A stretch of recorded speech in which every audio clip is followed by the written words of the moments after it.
Salam sejahtera untuk kita semua. Kembali bersama saya, Jack. Setelah untuk episode yang terakhir, saya memberikan tanggapan terhadap perjumpaan MDF dengan pimpinan Badan Pekerja Sinode.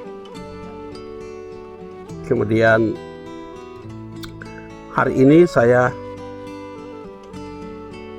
hadir lagi dalam sebuah tanggapan kritis terhadap persiapan menyongsong sidang Sinode GKI di Tanah Papua di tahun 2027 yang akan berlangsung di Wondama.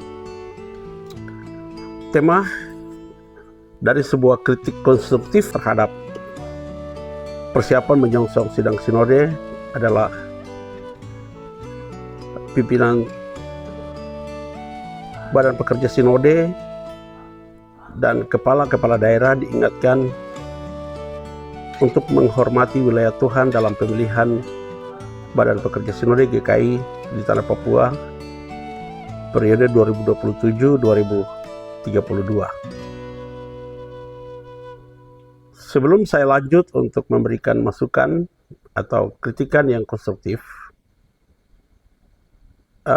sebagai informasi kepada Bapak Ibu dan saudara-saudara sekalian, ada kabar yang beredar bahwa Pendeta Ibo telah dipecat dari GKI adalah berita yang salah.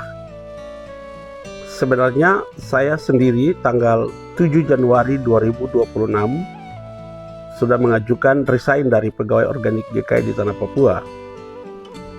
Artinya sejak tanggal itu saya sudah bukan sebagai pegawai organik GKI di Tanah Papua. Namun hal itu tentu membutuhkan surat keputusan dari Badan Pekerja Sinode. Dan sampai hari ini belum ada sebuah putusan dari Badan Pekerja Sinode GKI terhadap posisi saya dalam GKI di Tanah Papua. Itu berarti masih ada kewenangan dari saya untuk memberikan masukan bagi GKI di Tanah Papua. Pemilihan pimpinan Sinode dalam sidang Sinode tahun 2027 ini bukanlah peristiwa politik, melainkan peristiwa iman. Sidang Sinode adalah ruang kudus, tempat di mana gereja berhimpun untuk mendengarkan suara Roh Kudus dan membedakan kehendak Allah bagi kepemimpinan gerejanya.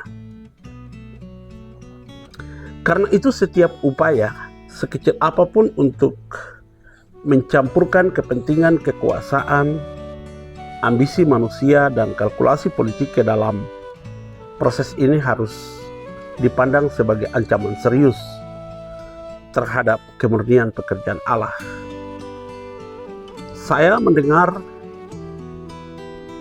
ada kabar bahwa Bapak Ketua Sinode membawa calon Ketua Sinode ke berbagai tempat, berbagai daerah dan diperkenalkan. Ini artinya ada ancaman serius bagi GKI di Tanah Papua, bahwa pimpinan Sinode sedang membawa gereja ke dalam kepimpinan yang sangat sekuler dan tidak menghormati wilayah kekuasaan Tuhan. Peringatan terhadap kepala daerah dan pimpinan Sinode ini disampaikan bukan karena terjadi pelanggaran tertentu, melainkan sebagai seruan profetis yang preventif. Sejarah gereja dan bangsa-bangsa telah berkali-kali menunjukkan bahwa kekuasaan yang tidak disadari batasnya cenderung tergoda untuk melampaui wilayah kekuasaannya sendiri. Ketika itu terjadi, sebenarnya gereja berisiko kehilangan kebebasan kerohaniannya, dan suara Roh Kudus perlahan dipadamkan oleh kepimpinan manusia. Pimpinan sinode tidak memiliki satu hak pun untuk menentukan siapa menjadi calon, karena sudah ada di dalam regulasi gereja itu sendiri, internal gereja, bahwa penetapan calon berdasarkan pemungutan suara.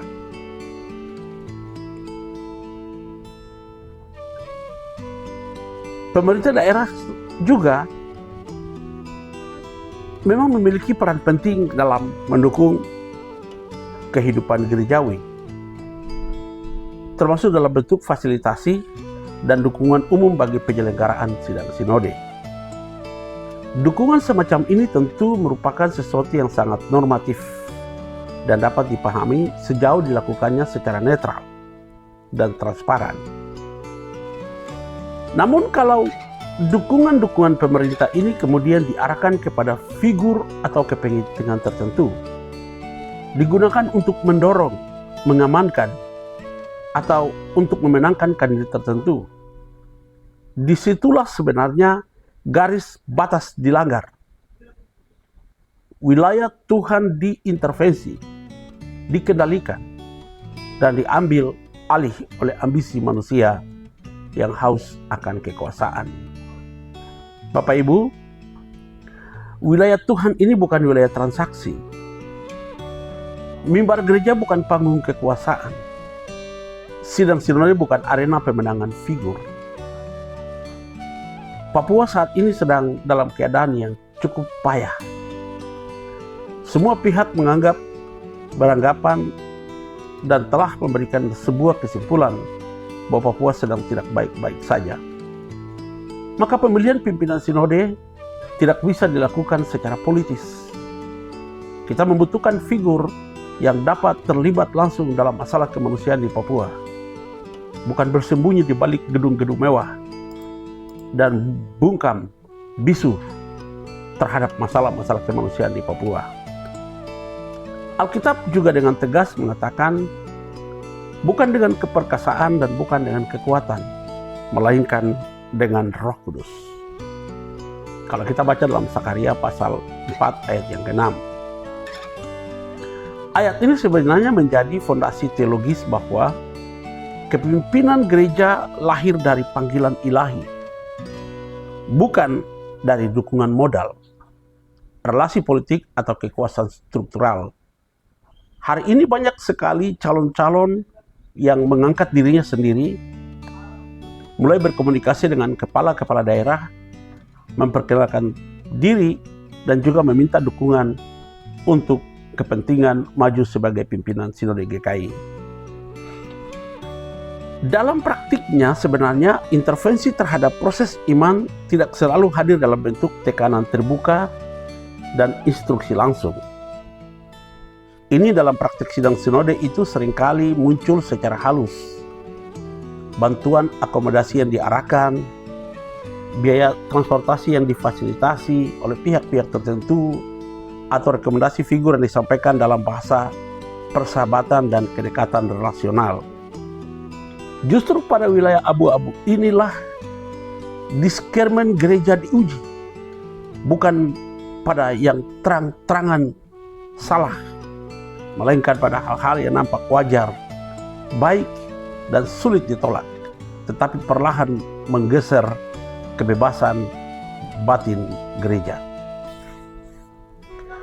Ketika pimpinan sinode dan kepala daerah secara langsung atau tidak langsung memberikan dukungan finansial kepada figur tertentu dalam proses pemilihan pimpinan sinode, yang dipertaruhkan bukan hanya soal etika, melainkan iman itu sendiri.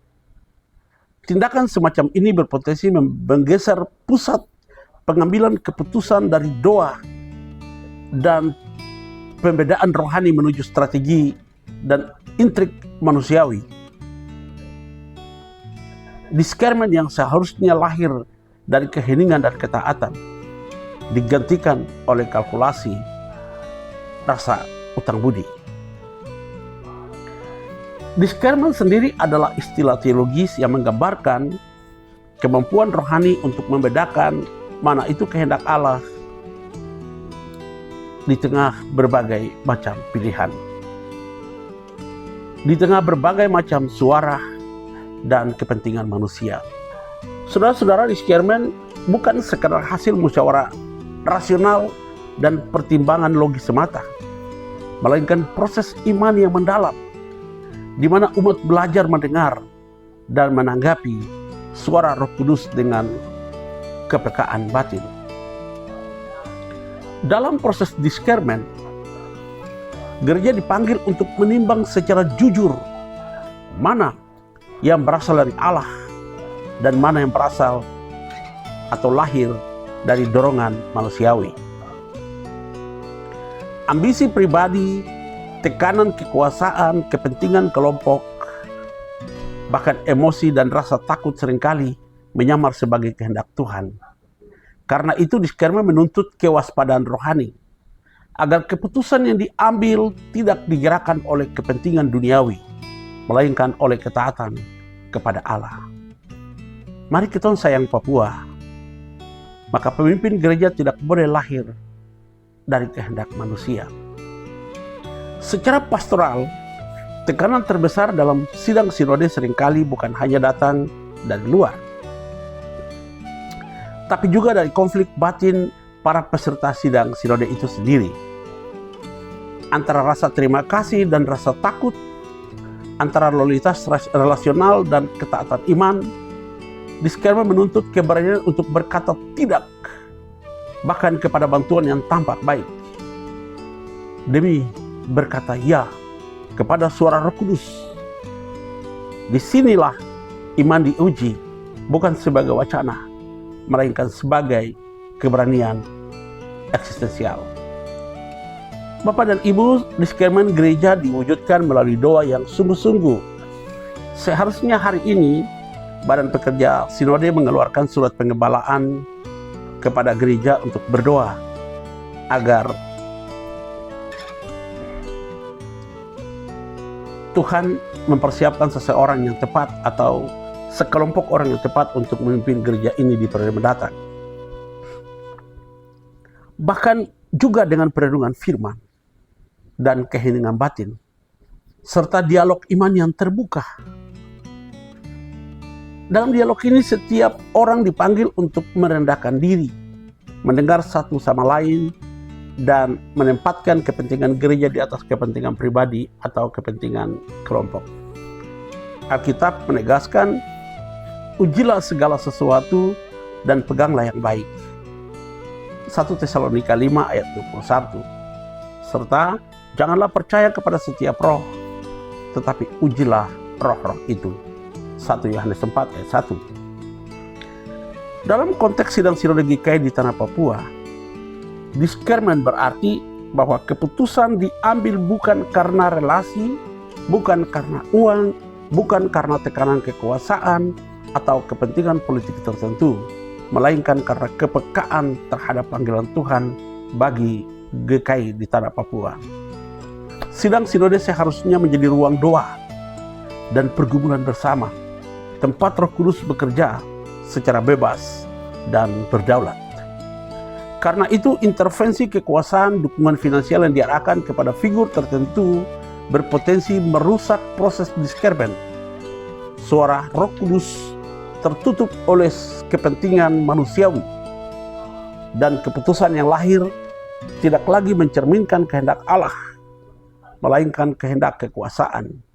Pada titik inilah integritas gereja terancam dan suara kenabiannya melemah. Untuk menjaga kemurnian proses iman, gereja perlu secara sadar menegaskan langkah-langkah praktis, memastikan transparansi atas seluruh proses dukungan eksternal, menjaga kebebasan batin para peserta sidang dan rasa utang budi, membangun doa yang sungguh-sungguh sebagai pusat pengambilan keputusan, serta menegaskan kembali etika relasi gereja dan negara sebagai pagar rohani, bukan sebagai sikap permusuhan. Sudah beberapa kali sidang sinode selalu dicemari oleh kepentingan manusia. Keadaan Papua yang sedang sekarat menuntut kepemimpinan gereja yang betul-betul adalah pilihan Tuhan. Jika kepala daerah dan pimpinan sinode secara sadar dan sengaja memberikan dukungan kepada salah satu kandidat, maka bukan hanya etika yang dilanggar, tetapi juga batas suci yang seharusnya dihormati. Gereja dan negara memiliki peran masing-masing, dan keduanya akan rusak ketika batas itu diterobos. Menjelang sidang sinode 2027, saya ingatkan seluruh kepala daerah di tanah Papua untuk menahan diri, menjaga jarak yang sehat, dan menghormati kedaulatan Roh Kudus dalam kehidupan gereja. Kalau ada satu orang datang meminta dukungan untuk menjadi pimpinan sinode, Bapak Ibu kepala daerah bisa mengatakan kepadanya bahwa itu proses diskermen, wilayah suci yang ditentukan oleh Roh Kudus, dan tidak boleh seorang kepala daerah termasuk Bapak dan Ibu memberikan dukungan untuk menerobos wilayah suci yang sudah ditentukan oleh Tuhan. Biarkan gereja berdoa, bergumul, dan mendengarkan suara Tuhan tanpa tekanan, tanpa janji, dan tanpa kepentingan yang tersembunyi. Peringatan ini bukan seruan permusuhan, melainkan seruan kasih dan tanggung jawab iman. Sebab ketika wilayah Tuhan dimasuki oleh ambisi manusia, yang rusak bukan hanya proses, tapi juga kesaksian gereja di tengah-tengah dunia. Kiranya semua pihak, gereja, pemerintah, masyarakat, mengingat dengan sungguh bahwa Tuhan tidak membutuhkan bantuan kekuasaan untuk memimpin gerejanya. Yang ia kehendaki adalah ketaatan, kerendahan hati, dan keberanian untuk berkata, biarlah Roh Kudus yang bekerja. Sekian dari saya. Terima kasih. Salam bahagia.